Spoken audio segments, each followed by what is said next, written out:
Salam doğanlar, hemmenize yine bir gezek. Teze gelenlere aramıza son girip sonraktan aramıza gelenler, hemmenizler hoş geldinizler.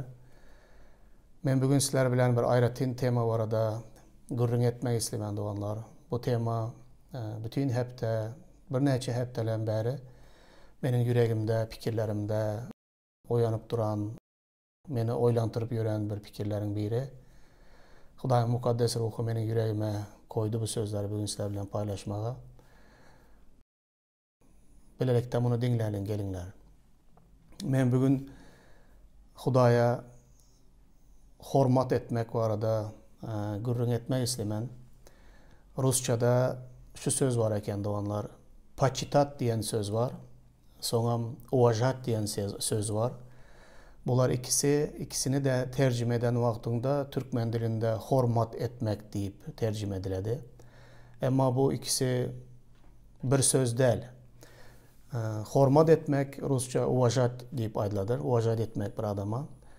Pachitat diyen zat Türkmen dilinde mukaddes kitapta men fikir ediyen köp nemeli, tecrübeli, bilimli tercümeçiler hem gerekli olan Türkmen sözünü tapmaptılar. Pachitat diyen sözün ornuna çungur hormat deyip alıptılar.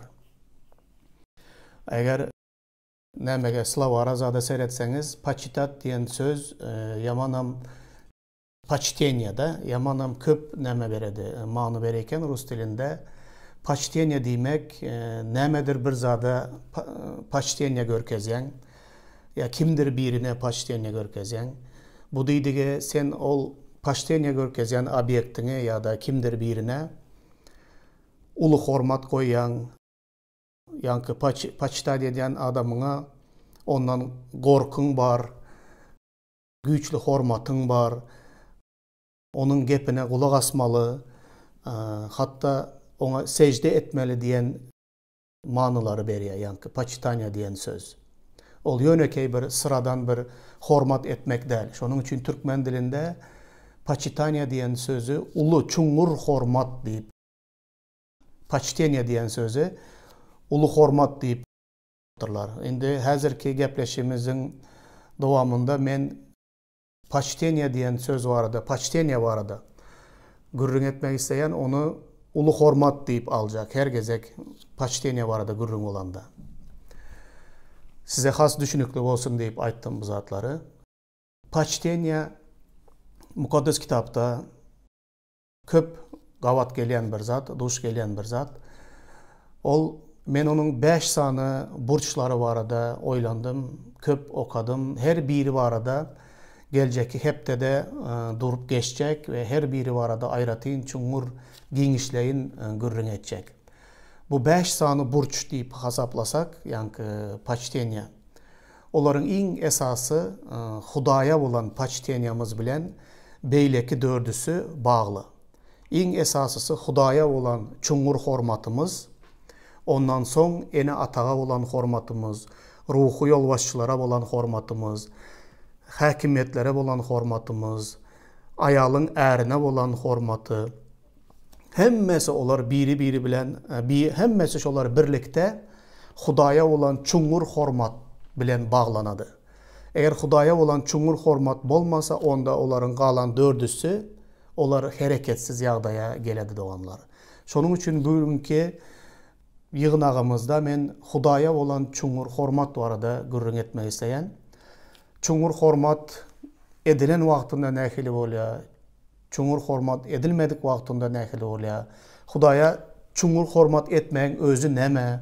Şu zatları köne ehten, teze ehten bilelikte şu yarım saatımızın içinde ünüs vereli doğanlar ve bütün heptenin doğamında öz durmuşumuz var arada, öz fikirlerimiz, yüreğimiz, yaşayışımız, hareketlerimizde ne derecede Hudaya çungur bir hormat koyanlığımızı barlap görelim ve çungur hormat koymak katı vacip iman hayatımıza doğanlar. Malakya kitabından kabir ayetleri okap başlayan Malakya köne ehte, Malakya peygamberin kitabının 1. bab 6. ayetini okayan. Ey menin adımı kemsidiyen ruhanılar, Hökmürovan Reb size şeyle diyer. Oğul atasını, kul hocayınını sıylayar. Eğer men ata bolsam, hanım bana sıylak hormatınız. Eğer men hocayın olsam, hanı sizin menden korkunuz. Qaytam siz, biz ne edip senin adını kemsittik diyersiniz. Doğanlar şu yerdeki yüzlenme ilki bilene İsrail halkının ruhanılarına oluyor. Huday olar bilen bir davası var. Huday onları yazgaradı. Ne mezatlarda yazgaradı? Bir oğlun diye atasına hormatı var. Bir diye kulun hocayına hormatı var. Çungur hormatı var. Eğer men ata olsam bana kanısıyla hormatınız. Eğer men hocayın olsam nem için menden korkmayanız, bana çungur hormat etmeyeniz deyip ruhanılara yüzlenedi. Ruhanıların akılsızlığına seredin doğanlar. Olar özleriçe Hudaya hormat edip görün. Hudaya ulu çungur hormatım var deyip özlerini şeyle hasaplap gören ruhanılar. Hatta olar öz yanlışını görmege anarda dursun. Olar hatta Hudayın yüzüne seredip bizler seni nirde kemsittik. Biz nirde sana hormatsızlık ettik deyip yine Hudayın yüzüne özlerini aklamak için Hudayın yüzüne şeyle cevap vermekten hem korkmayan ruhanıların boluşuna seredin. Adam köplen şeyle oluyor doğanlar. Eğer bir günah eden olsan, bir yanlışlık eden olsan, onda sen şol eden yanlışlığını, günahını özün göreyen yerlerin oluyor. Ve özün günahını, yanlışlığını gören vaktinde sen şol kime karşı günah eden olsan, şonun yüzüne de seyretmeye de vicdanın temiz olmasa kıyın yüzüne seyretmek. Bu yerdeki ruhanılar özleri Hudayı hormatsızlap, Hudayı eskermezlik edip, Hudayın gönlünden turman, ona gerekli çungur hormatı vermeyerler. Buna karamazdan özlerinin ehli yağdaydalığını hem bilmeyerler. Şunun için Huday bilen davalaşıp, onun yüzüne seyredip, nirde bizler sana çungur hormat etmedik deyip yüzleniyerler. Onda onların yağdayı adatı yankı, sıradan gelen bir günahkerden hem beter. Sıradaki, köçedeki bir günahkar alsanam ol öz günahkarlığını biledi. Huday var arada gepleyen vaktinde bir hili özüne günahkar duygusu var. Ama bu ruhanılarda şol duygu da yok. Olar Huday bilen biz seni nirde kemsittik diyedi. 7. 9. ayetler şol bir babın gelin yine de okalın Huday nirde kemsidiyenliğini bulara açıp görkezedi. 7. ayetten siz menin kurbanlık sıpamda haram kurbanlıklar hödürlep, menin adımı kemsittiniz. Siz yine de biz ne edip seni haram ettik deyip sorayarsınız. Rabbin saçağını kemsitsek hem bolar deyip meni haram ettiniz. Kör malı kurbanlık etmek dürs müdür? Aksak ya da kesel malı kurbanlık etmek ervetlik değil mi? Şeyle malı öz hakimine bir eltip gör. Ol senden razı bolar mıka? Hayışını yerine yetirer mike? Bunu hükmürevan Reb diyer. İndi bize merhamet eder yağlı. Hudaya yalvarıp bir görün. Şeyle kurbanlıklar hödürlerinizden son, ol sizin sorayan zadınızı eder mike? Bunu hükmürevan Reb aydiyandır. Doğanlar bu yere amanam hayran kaldırıcı bir zat. Reb bulara yankı biz seni ne edip kemsittik diyen ruhanılara nirlerde Hudayı kemsidenliğini açıp görkezecek oluyor ve aydiya hakikattan bolayan zatları. Onlar ne hili kemsidiptiler? Muhakaranlar. Onlar kurbanlık getiren vaktlarında Huday'a ilki bilen kurbanlık sıpasını haram ettiler ve kör malı, aksa, kesel malı kurbanlık getirdiler Huday'a. Son özleri hem buna seyretmezden ne mi dediler?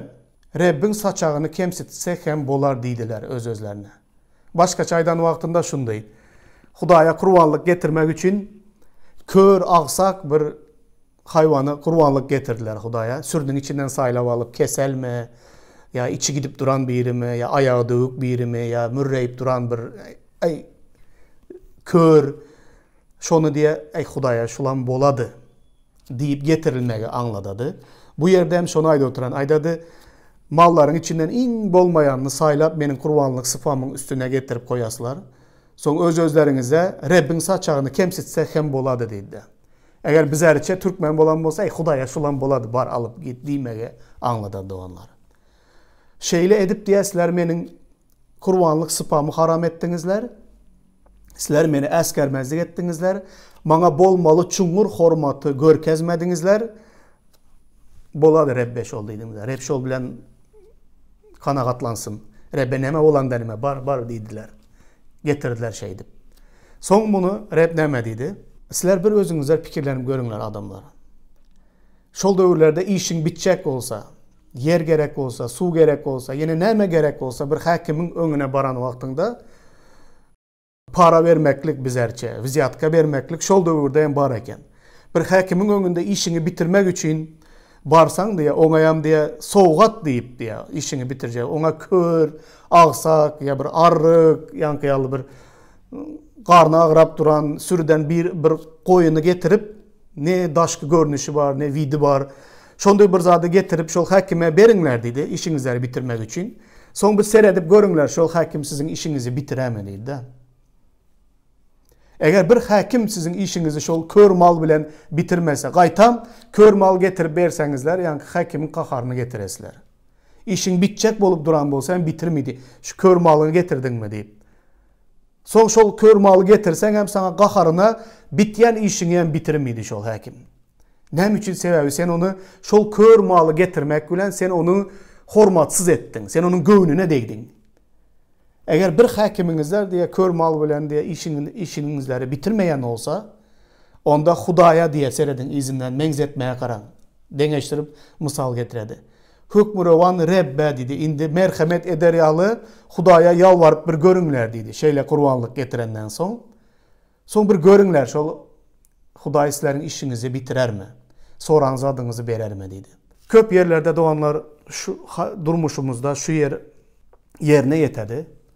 Hudaya olan hormatımızın ne derecede pesligini, çungur hormatı Hudaya görkezmeyenligimizi, işimizin bitmeyenliginden, sonra yanzadımızı almayanlığımızdan hem görebilesler. Sebebi bu yerde gönüden gönü aydadı.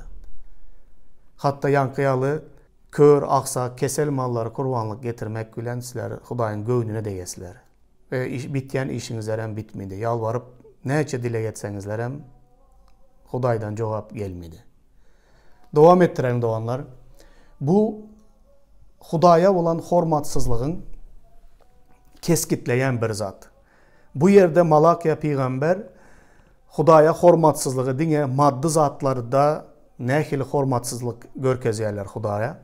Qaytam olar en yaxşı zadı saylap, koyunların, geçilerin neme kurbanlık getir oturan olsa hayvanların içinde en görmegeyini, en semizini, en yaxşısını Hudaya getirmeyin deregine. Onlar Hudaya bolmayan malı, kör, ağsak, çolak malı getirip hormatsızlık ettiler. Bu onların ediyen işinden, yani maddi zatları bilen Hudaya hormatlamağın deregine, bunlar şol getiren bolmayan maddi zatları bilen onu eskermezlik ettiler. Dine bu şekilde görünüyor adamların Hudaya hormatsızlığı. Bu bir sebep. Yani maddi zatlarda görünüyor adamın yüreğinin, fikirinin yağdayı. Ezekiel peygamberde yeni de aydiya seredin. Ezekiel peygamber 33. bab 31. ayatta halk uyuşup senin yanına geliyor. Menin halkım huzurunda oturuyor. Sözlerini dinleyer ama onu bercay etmeyer. Onların dillerinde söygü aydımı bolsa da yürekleri haram kazançlarının izine eğer. Yine bu halkın yağdayı, yine bir ulu bir toplumun yağdayı. Onlar ne hemşirediler? Halk Hudayın uyuşup Hudayın ibadethanasına gelediler. Hudayın huzurunda oturadılar. Hudayın sözlerini dinlediler ama onu bercay etmediler. Onların dillerinde söygü aydımları var.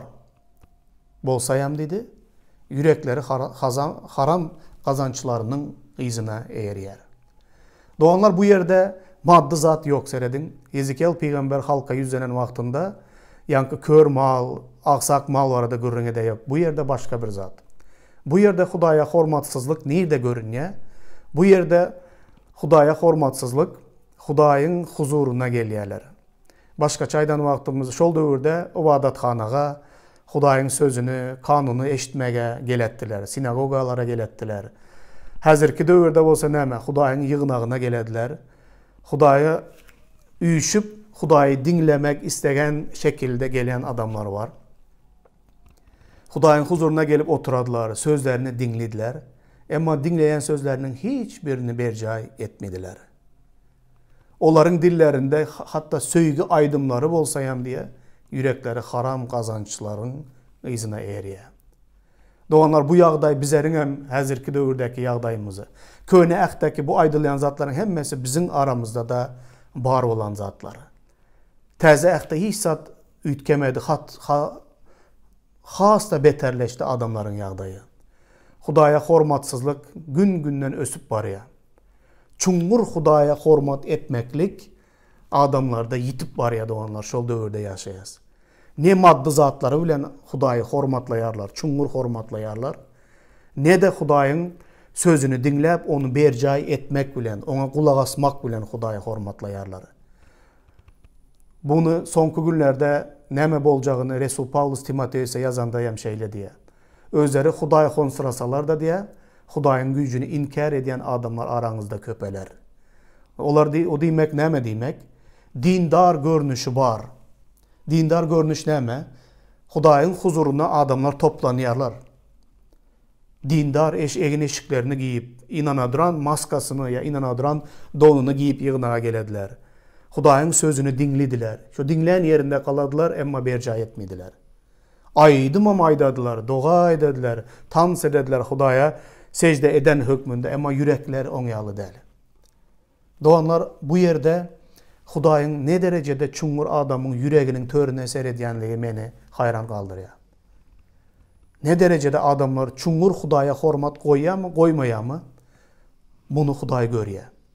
Seyredin birinci yağdayda da şol bir zat. Ruhanlılara kurbanlık getirmediler mi? Getirdiler. Sıpanın üstünde hayvan öldürüldü mü? Öldürüldü. Kan döküldü mü? Döküldü. Hemme zat göreymege bol malsiyalı bolup oturan. Ama nemedir bir zat onların yüreğinde yakşamaz. Neme yakşamaz? Olar körem, aksağam, bolmayan keselem mal boladı Hudaya deyiptiler. Senin bakan şu derecede deyiptirler. Yüreğinde, dilinde değil. İkinci yağdayda hem seyredin. Daştan görsen hemme zat yakşı. Yığınağa hem barıptırlar, sözü hem dinleptirler, aydım hem aydıptırlar yüreğini, söygü aydımlarını hem aydıptırlar. Ama Hudaya çungur hormat yürekte yok.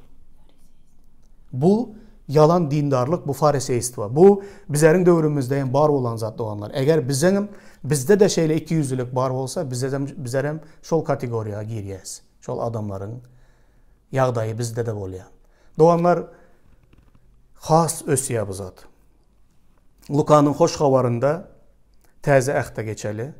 6. bab 46. ayette deme üçün bana ya Reb deyip de aydiyanlarımı etmeyersiniz diye. Təzə əqdə bana ya Reb deyip de benim aydiyanlarımı etmeyersiniz. Onda bu neme menzeye? Şonkuyalı. Ya Reb diyeniz, benim sözlerime kulak asmayanız, benim aydiyanlarımı etmeyersiniz. Onda demek adamın yüreğinde çungur hormat koymayandığın görkezyen zatlar. Adamın yüreği çungur Hudaya hormat koymaya. Böyle yağdaylar köp doğanlar. Çungur hormat koymasan bu hazırki dövrde de var. Hormat var arada, çungur hormat var arada. Yine bir misal aydasım gele doğanlar. Köplerinize eyyem aydıp verdim. Ben yakında kiçik kızımızı nemege okuğa verdik. Olan Atatürkçülerin okuğu, yaxşı okuğu, İngilizce öğrediye, hem zat yaxşı. Bir gezek bunu, benim havarım yok. Ne derecede ol okuğda Atatürk'e saygı görkezmeye öğretediler. Yabancı olsun, Rusan var, Amerikanlı da var, Türkmenim var, her yerden var. Ama Atatürk'ün okuğuna varsan, sen şol Atatürk'ün ideologiyasına, onun kimligine şeyle ulu çuңur hormat koymalı bolýan. A men nerden bileyin, men Atatürk'ün tälimini hem almadım. Men Lenin'in tälimini aldım. Lenin'i aydyp ketdilen oğlan. Biz hem Lenin'e şoň ýaly edýärdik. Son bir 5-10 minut öňrek bardım gyzymy almaga. Men tek hemme enatalar gelip çağlana garaşyp oturan. Menem oturupman şo ýerde, elimde telefon, hat ýazyp oturdum. Birinden hat gelen, hemişe hat ýazyp bermen ýören yerimde. Son birden giyimin başladı. Okuw gutardy, giyimin başladı. Menin yanımdaky adamlar ýugurup yerinden turdulardan dimdik durup şuň ýaly giyiminde. Ta giyimin gutaranaça ulu hormat bilen şeyler, yüzde gülkü yok, ses yok. Şu smirna durup şuň ýaly hormat edip şol giyiminde durdular. Men olsa bulara park etmeden yine hat ýazyp oturup maýyndy gyzym çykanaça garaşyp birden gözümü kellemi galdyryp seyretsem meler dik duran, men oturup hat ýazyp oturupman. Soň öz-özümün kelleme pikir geldi. Muň ýalam hormatsyz bolma batyr. Tur ýerinden olar hemmeler dik duran, sen näme? Menem öyle beni gardım, utandımdan ýügüp yerimden turup menem dik durup şuň ýaly ta giyiminiň ýarymy gutarança menem dik durdum. Smirna durup. Seredin soň meniň pikirimde, yüregimde onu çuңur hormat koymak diyen zat ýoksa men Atatürk'ün tälimini almagan biri. Emma adamlar hatary, il hatary hormatym bolmalydygyna oturup yerimde düşündüm. Yerimden turup dik durdum menem. Häzir menem dik duraman barsam. Soň aradan bir neçe gün ötdi. Yine kızım erteň daňyla elinden tutup okup alıp gidip oturupman. Soň birden elini koýuberdi. Men elimde bir elimde sumka, bir elimde kızımyň eli. Birden elini koýuberdi. İzimden geler diýdimden gidiverdim özümizem giç kalıp gidip oturupmyz. Soň 10 metr, 15 metr ötüp öňde gidip oturupman. İzime seyretsem durupda şuň ýaly. Soň näme durupsaň smirna duran? Ýürü giç kaldyk diýsem. Muň ýaly edýär kellesi bilen. Ha diýsem giyimin eşitli oturan okuwdan. Giyimin eşiten wagty köçede giç kalyp oturupmyz. Şonda da köçede durup elini menden aýryp köçede dik durupdy akazetse. Men gidip oturupman. Soň durdum giyimini kutarança menem şol ýanynda köçede. Soň giyimini kutardy, soň elinden tutup alıp gittim. Giç kaljak okuwa, emma giyiminde dik durmaly. Şo derecede çuңur hormaty var. Men öz-özüme aýtdym, ene hormat. Bu adama bolan bir hormat, emma beçelere seret ne derecede hormat var. Men il hatary hormat ýagdaýda. Emma o çuңur hormat. Soň öýe gelenden öýdi menden sorady. İsa ketdimi, Atatürk diýip. Soň menem düşündirdim, İsa ketdi dedim. Atatürk bir ýaxşy adam, köp zat eden Türkiýe üçin. Ama İsa dedim hemme bütün alem jahany yaratdı, bizi hem yaratdı. Tabii ki İsa ketde boladı Atatürk'ten zat diýsem, ha diýdi. Soň köp wagt ötdi, bugün irden ýene soradım. Meryem dedim, İsa ketdemi Atatürk zat diýsem, İsa ketde diýdi. Diýse İsa hemme zady yaratdı, hemmemizi yaratdı diýdi. Atatürk diýsem, Atatürk diye bazı binaları yarattı diýdi. Bu üyleri, zatları görüp şuları Atatürk kurdu diýdi, ama İsa diýdi bütün alem jahany yaratdı. Doğanlar saýgy diýilen wagtynda, ulu hormat diýilen wagtynda adamları da eden işi üçin, görkezen kahramançylygy üçin hormat koýulady. Yöneke hormat var. Çuңur hormat var. Ama Hudaý bilen beýle bolmady. Adamlaryň içinde de onlar häzir adaty adam hormatyny hemme kime edýän, goňşularyňa edýän, daşarda, ýerde, her ýerde duş gelen adamlara hormat etmeli bolýan. Adam hukugy var, adamçylyk var, adam şekeline hormat var. Emma hemme adamyň düşünjesi bilen, hemme adamyň siyasi düşünjesi, başka kili düşünjeleri, öz kymmatlyklary bilen hemme kim bilen razy bolmak gerek däl. Emma hormat edip bolýar.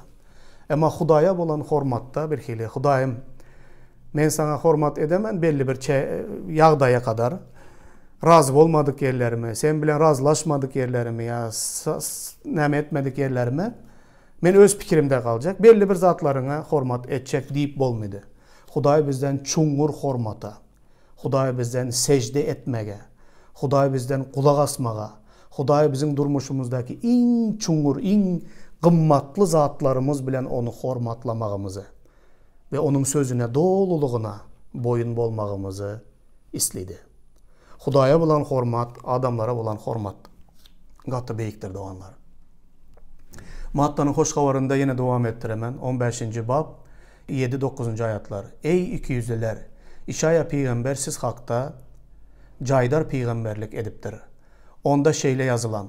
Bu halk meni dilinde hormatlayar, emma yürekleri menden uzaktadır. Biderek yere mana secde ediyerler. Tağlimat deyip öğrediyenleri insan buyruklarıdır. Doğanlar seyredin. Yine de şol pikiri qaytalaya.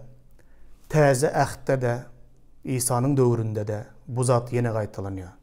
Adamlar hemişe nemedir bir zada çungur hormat koyuyorlar. Kimdir birine ya da nemedir bir zada çungur hormat koyman yaşap bilmeye. Adam hemişe göz önünde secde etmeli bir obyekti bolmalı. Ya diri adam olsun ya nemedir bir zat maddi zat olsun. Adam kimdir birine çungur hormat koyuyor. Bu yerde de seyredin ikiyüzlüler diye bu halka. Onlar dilinde hormatlayar ama yürekleri Hudaydan uzakta. Onlar bana secde ediyerler. Biderek yere secde ediyerler. Sebebi yürekten del bu secde. Çungur yürekten gelmeye. Tağlimat deyip öğrediyenleri hem insan buyruklarıdır. Köplenç adamlar insan buyruklarını, medeniyetindeki kımmatlıkları, dert desurlarındaki kımmatlıkları, bütünle aydan vaktinde onlara köprek sarpa koyup, onlara köprek çungur hormat koyan adamlar var. Ama Hudayın sözüne ve buyruklarına değil.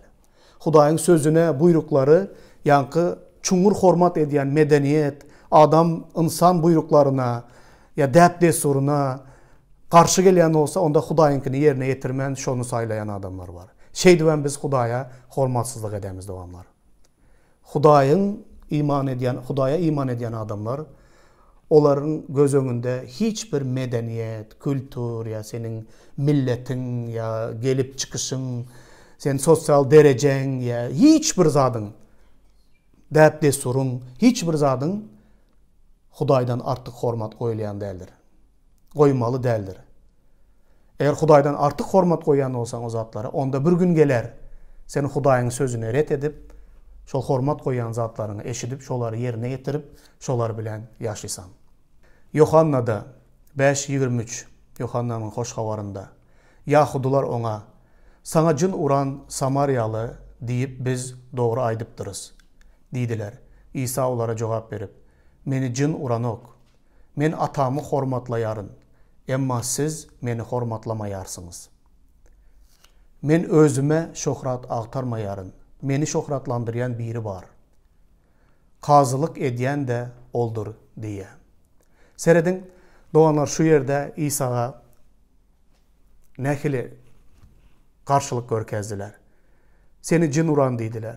Sen Samaryalı biri, cin uran biri sen deydiler. İsa onlara neme deyip cevap verdi. Meni cin uran yok. Men hakikattan atamı hormatlayman. Ona çungur hormat koyamam. Men atama secde edemen. Men atamın buyruklarını yerine getiremen. Men onun sözüne kulak asaman. Men çungur bütün canım tenim bilen atamı hormatlayman. Emma siz meni hormatlamıysanızlar dedi. Siz meni hormatlamanlığınız için bu sözleri bana ayda otupsular. Seyredin Hudayın ruhu bilen cınları kovup çıkarya, olar aydadı sende cının ruhu var dedi. İsa'ga neme deyip onu eskermezlik etmek için nemeler diymediler. Ama İsa açıktan açık ayttı. Men diye neme dedi? Şöhrat aktarmak için gelmedim. Meni şöhratlandıryan biri var, olam Huday, atam. Men atama çungur hormat koyarın, ama siz bana hormat koymayarsınız deyip onlara açıktan açık aydiyamın doğanları. Yine de sözümü şu zatları bilen cemleyin.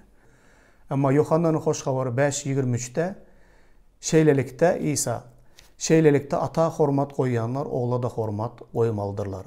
Oğla hormat koyan adam onu iyi veren ata da hormat koyan derler. Şu yerde özünün ata bilen nekili bağladığını görkezya. Dünyada köp adamlar bugün İsa'ga gereklisi yağlı hormat koymadılar da onlar. İsa'nı dine özlerini tanımak isteyişi yağlı tanıyarlar. İsa'nı inanyan deyip aydiyorlar. Olan bizim peygamberimiz deyip aydadılar. Ama İsa'ya inanyan olsanızlar, haysi sözüne inanasılar deysen, İsa'nın sözlerini hem bilmediler, onun sözüden dolu olan İncil kitabı açıp okamayarlar. Ve bunu olar ama çungur Hudaya hormat koyan deyip özünü hasaplayarlar. Ama İsa şu yerde şunu aydı ya, açıktan açık. Atama hormat koyan adam hükman oğluna da hormat koymalıdır. Eğer oğluna hormat koymayan adam onu iyi veren ata da hormat koymadı. Bunlar biri bilen bağlı deydi. İsa'ga dine bir peygamber deyip hasaplasanızlar İsa'nı, onda siz onu eskermezlik ettiğiniz oluyor. Sebebi İsa peygamberden ulu ol diri Hudayın oğlu, halasker ve Reb. Bizim günahlarımız için haçta kanını döktü. Ona bol mal siyalı hormat etmek demeklik. İsa'ga çungur hormat etmeklik demeklik birinciden onu bol şiyalı kabul etmeli. Onun sözlerini okamalı. İncil kitapta İsa'nın neme diyenini okap onu yerine getirip onun halasker ve Rebdigine iman getirmek bilen onu çungur hormatlayağınız. İsa'ga şeyle hormat getirseniz onda İsa'nı iyi veren Ata Hudaya da hormat ettiğiniz oluyor. Doğanlar Matta 13, 54-58'de şu sözler bilen cemleyen. Ol öz doğduk mekanına gelip Kapernaum'a gelen vaktinde adamlara, onların sinagogalarında sapak vermeye başladı. Adamlar ona hayran kalıp, bu adam beyle danalığı nereden aldı ka? Ol nedip beyle mucizaları görkezmeye başarıyar ka? Ol ağaç ussanın oğlu del mi? Ecesinin adı hem Meryem del mi neme? Ol Yakup, Yusuf, Simon ve Yahya, Yahuda dağının doğanı ahirin. Onun uyaları da bizim aramızda yaşayarlar mı neme? Onda bu adam munçazadı nereden biliyerke deyiştiler. Şeylelikte olar İsa'nı ret ettiler. Ama İsa olara peygamberin dine öz yurdunda ve öyünde kadırı yoktur deydi. İsa onların imansızlıkları zararlı, ol yerde köp kudrat görkezmedi. Doğanlar yine seyredin, hiçbir peygamber öz yurdunda kadırıyam, kımmatıyam yoktur. Sebebi ol öz doğduk şehirinde, doğulan mekanında, onu yaşlıktan tanıyan adamların arasında sapak verip başladı, tağlimat öğretip başladı, kebir mucizalar görkezdi. Ama adamlar İsa yöneke göz bilen seyrettiler. Ne hili göz bilen seyrettiler? O İsa, o bizim obamızdan değil mi? O ağaç ustası Yusuf'un oğlu değil mi? Onun doğanları Simon, Yakup, Yusuf, onun ayal doğanları bizim aramızda yaşamı. Onun enesinin adam Meryem olmalı. Yine şol derecede hormatı vardı adamların. Başka çaydan vaktinde adatı hormattı. Yani bizim adamlara adatı hormat koyuşumuz yağlı. Çungur hormat koymayadılar. İsa'nın kimliğini tanımak istemediler. Şol sebeple onların göz önünde İsa şol köçede oynap ulalan bir oğlan, bizim köçemizin oğlanı. Şol ağaç ustasının oğlu. Bu nereden öğrendik ya bu munyalı talimatları? Bu gücü nereden aldık ha? Nereden alan olsa alandır. Parkına da varmadılar, ünüsünden etmediler. Ünüsen vermediler. Neticede ona koymalısiyalı hormat koymadılar. Ne mi oldu? İsa ayıttı. Hiçbir peygamberin öz yurdunda kadırıyam yoktur, hormatıyam yoktur. Şol sebeple, onların imansızlığı sebeple, onların İsa'ga çungur hormat koymayanlığının sebebi, ol hiçbir kudrat görkezip bilmedi öz ovasında, öz şehirinde. Doğanlar, eğer hakikattan bizim her birimiz iman hayatımızda, yığınağımızda, yaşayışımızda Hudaya çungur hormat koysak, onda bu köp kudratlar, alamatların, köp canların halas olmağının, bizem şol təzə əxdə, Resulların yaşayan dövründeki alamatlardır, mucizaları görmeye bize de Huday müyesser eder. Hudaya olan hormatımız yüzley olsa, onda biz bu sözlerde aydılan adamlar bilen den hatırda olacağız. Ondan son İsa'dan bir mucizaga karışmanlar. Yankı hakimiyete kör mal getir verseniizler, işinizleri bitirmedi deyişyerli. Hudaya gerekli siyalı hormat etmezeniz, Hudaydan hem bir zatlar soğuran zadım aların deyip öğütmeyin. şifa taparın mucize alarında pikir etmeyin. Yüreğinizi, pikirinizi dolu, çuңur. Dünyada en beyik diysem yukarı oluyor. En çuңur hormat ediyen kimdir biri bar olsa ol bizim Rabbimiz İsa Mesih bolmalı bizim her birimiz için. Şonda dünya İsa'nın dirliğini görüp başlar. Alamatları, mucizeleri görmeye başlamız onları. Yine bu qalan 4 sanı gelecek heptelerdeki etçek çuңur hormat var arada. Etçek gürünlerimin esası şundan var adı. Adam Hudaya çuңur hormat koymayan olsa, onda ol hiç kime ve hiç bir zada hakikattan koymalsiyalı hormat koymaz. Ve Hudayı beyle yüzley hormat bilen hoşnut edip olmaz. Yüzley hormat bilen Hudayın gönlünden turup olmaz. Yüzley hormat bilen Hudaydan bir kömeğeyem, qaraşmağım doğru değil. O bitmez işiniz hiç açan. Qoy Huday sizlerin hemmenizleri bereketlesin doğanlar. Yine de gelecek ki yığınaklarımızda bu gürünlerimize devam edemiz. Huday sizlere pata versin. İsa Mesih'in adı bilen. Amin.